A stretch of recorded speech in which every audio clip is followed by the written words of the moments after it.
Ang mabuting balita ng Panginoon ayon kay San Marcos.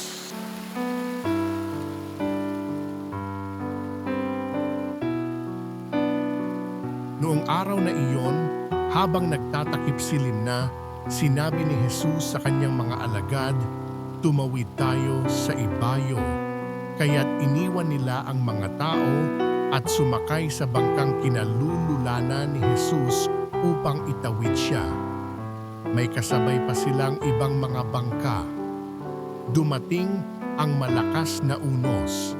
Hinampas ng malalaking alon ng bangka, anupat halos mapuno ito ng tubig.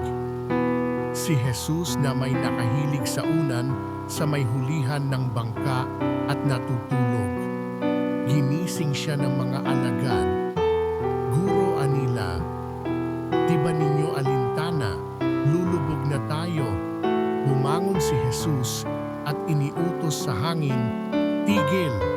At sinabi sa dagat, "Tumahimik ka." Tumigil ang hangin at tumahimik ang dagat. Pagkatapos, sinabi niya sa mga alagad, "Bakit kayo natatakot? Wala pa ba kayong pananalig?" Sinidlan sila ng matinding takot at panggigilalas at nagsabi sa isa't isa, "Sino nga kaya ito at sinusunod maging ng hangin at ng dagat?"